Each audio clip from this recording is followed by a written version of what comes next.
Hey, this is Matt once again. We're back to another videos. Another paid request this time for Gia. Thank you so much for that. And for those interested in requesting any type of videos, topics, reactions, commentaries, whatever it may be, feel free to send it either directly to my PayPal or join my Patreon. Both links are down below in the info box. And this is for kind of a random versus Batman 89 versus Doctor Strange in the Multiverse of Madness.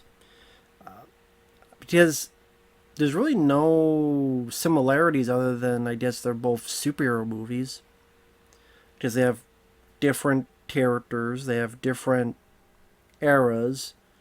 One's good, one's bad. Two different directors. One's DC, one's Marvel.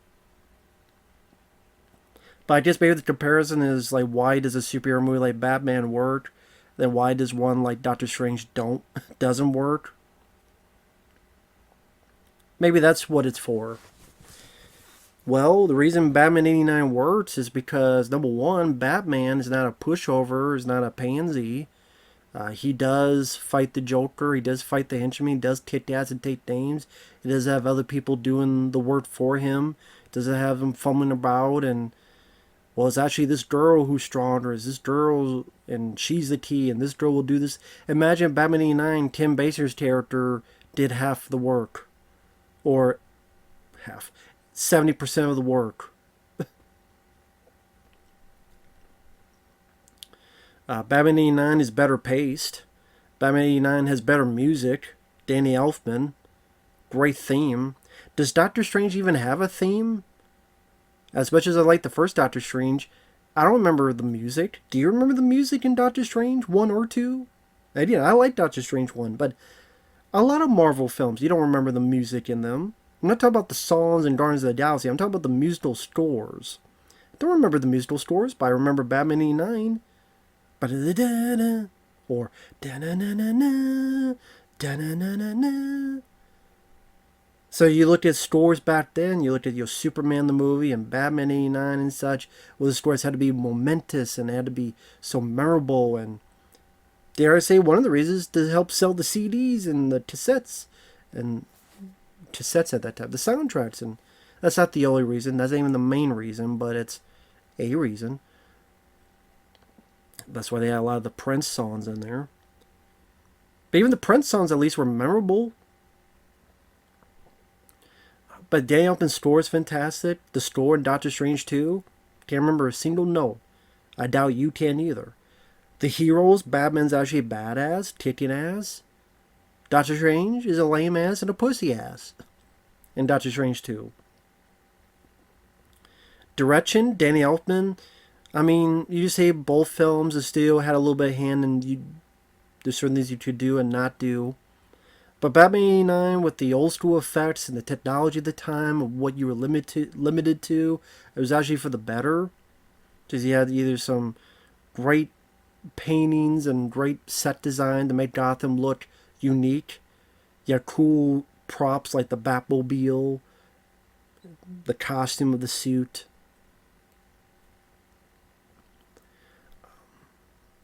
If there was humor in it, it worked well because it was appropriate for the Joker. But Batman was not just making out of the blue jokes, because he took the situation seriously. Because he was supposed to take it seriously. Because a lot of times when you have to take these seriously, yeah, it's serious business now. Time to put on our serious cap. There are people dying. Jokers has this stuff where if you combine these products, they don't get that big old smile and they're going to die from it. Batman's going to be super serious about it.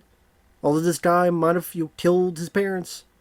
No time for jokes and humor and goofs and take 5 minutes to have Bruce Campbell have a cameo. And, Doctor Strange being, let's have this guy, yeah, he was a dick, but let's have him repeatedly hit his head for how many days? How many hours? Pretty fucked up. Joker was a villain, evil, plain and simple. No bones about it. Not, well, it's the Star Witch, but we feel sorry for her. Why do we feel sorry for her? Why should I feel sorry for her? In her damn WandaVision, she had a whole town under her fingers. controlled, trapped, mentally tortured. But we were supposed to feel sorry for her because she didn't get some android dick? No. I don't feel squat for Wanda, the hypnotist. Wanda, the sexophist. Wanda, the witch. Which bitch is which? That's the bitch. It's called Wanda. Wanda bitch. That's what they should have been called. Wanda bitch. Not WandaVision.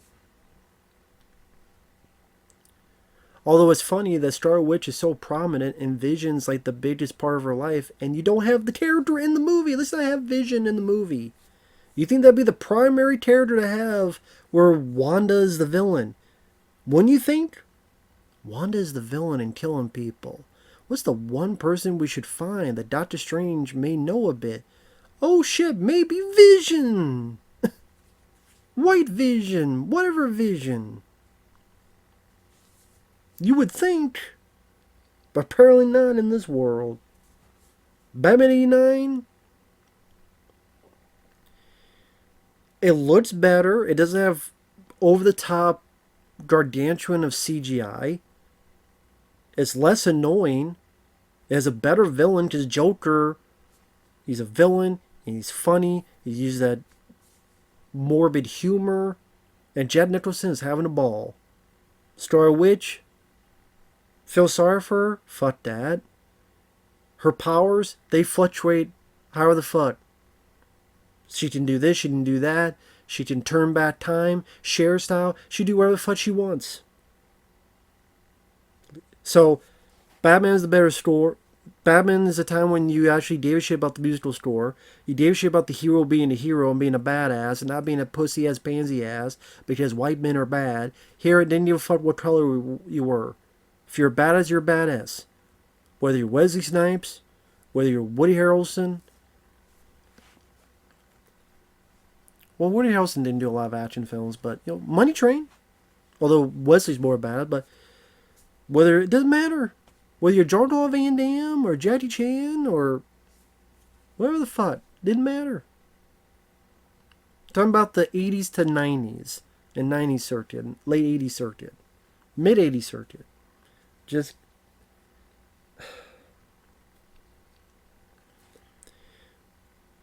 Batman didn't have an annoying teenager who could do things better than the hero. Imagine when he saved Tim Basinger, and then Tim Basinger was a better Batman than Batman. Just Doctor Strange, this girl was a better Doctor Strange than Doctor Strange. Batman, if he got knocked down, he got knocked down like once or twice, so that he could come back up and there's no body on. He's got body armor. He is human. Take off the mask, and then he's beating the shit out of people, kicking people in the face. Overcoming the odds at the end. Throws that guy off the bell tower. All the way down, straight to hell. I know Batman killed, I know, but I don't care.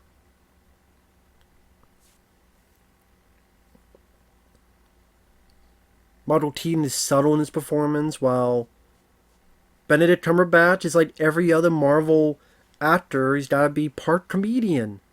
Because you can't differentiate anybody. Everybody's now got to be part comedian. Chris Hemsworth has to be a funny Thor. Doctor Strange, I liked his humor in the first one, but he's got to do that even more so. Because Chris Pratt was doing Guardians of the Galaxy. Like, everybody has to be that way now. No one can differentiate themselves. Now you're talking about like George Clooney, Batman and Robin. That's when he started doing the other wisecracks. This is why Batman works. This is why Superman works alone.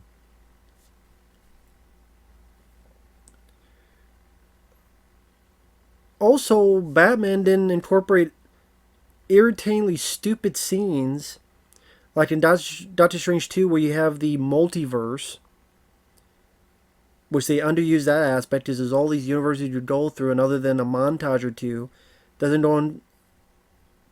go into enough universes as you would wish and hope, and all the multiverse.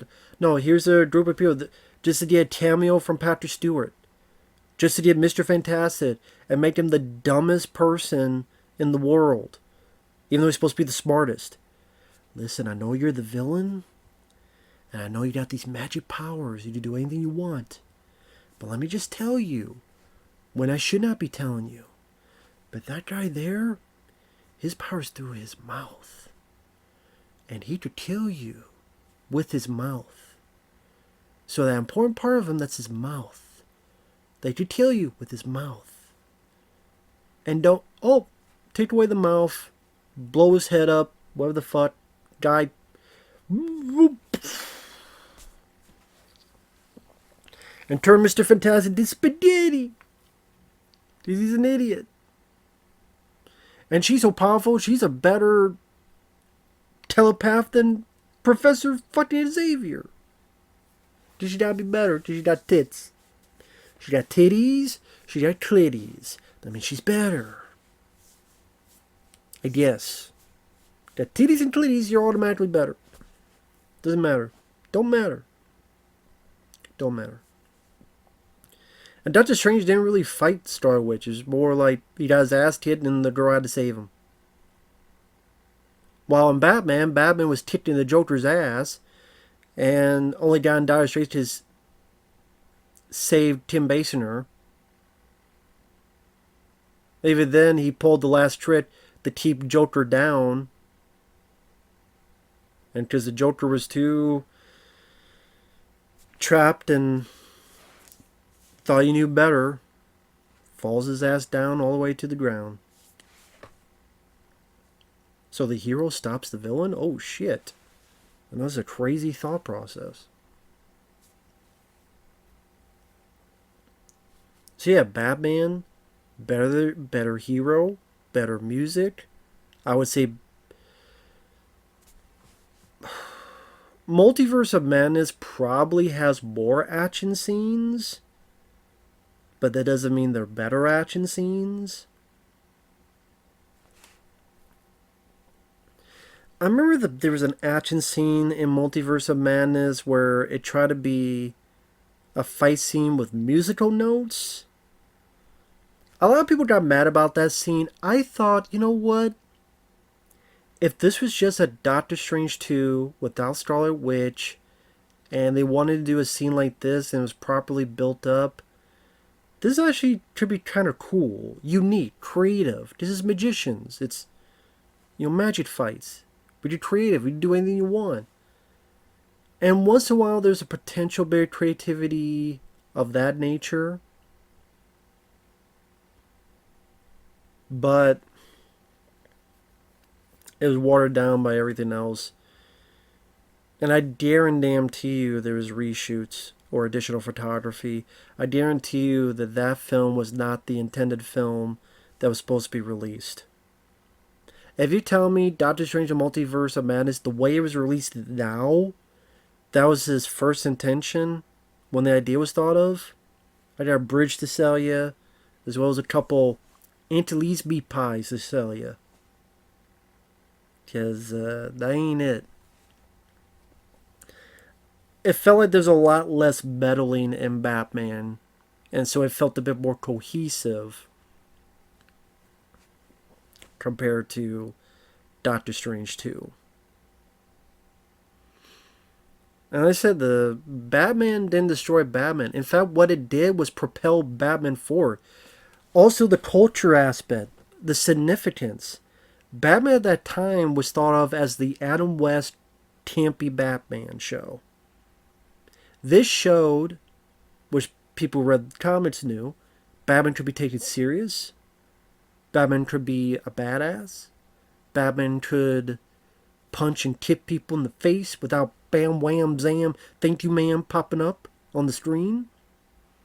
It showed that Batman had great potential that could be tapped into if you wanted to, into taking it more seriously. Yeah, there's still comedic aspects, having the Prince on the soundtrack various ways.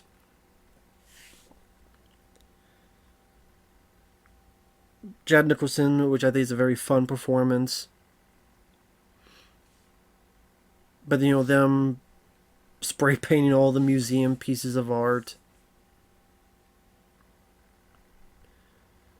But it showed that you this didn't have to be just a kid's thing. It didn't have to be a sugar-coated, run-of-the-mill thing.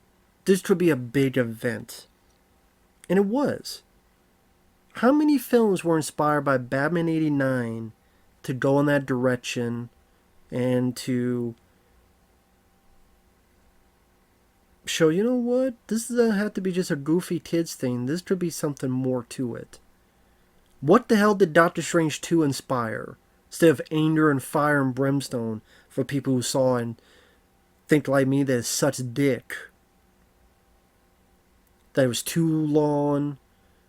They try to put so much into it and they don't all fit in a cohesive whole.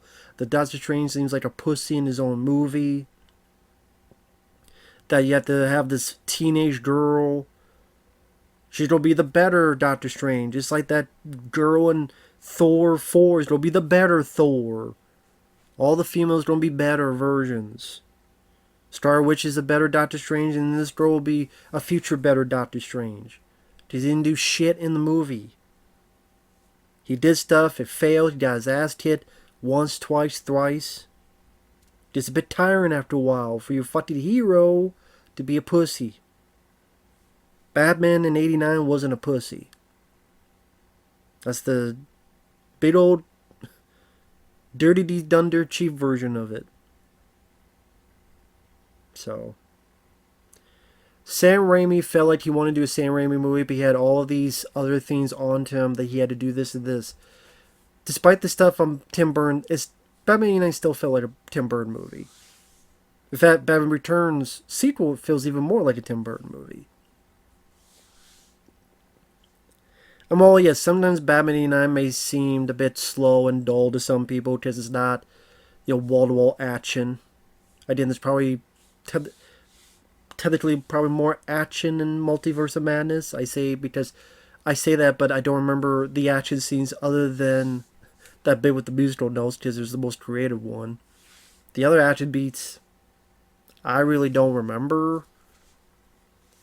Wasn't there a squid monster type thing? Or was that another movie? Might have been another movie. This shows how I can't remember. I remember Batman 89 vividly.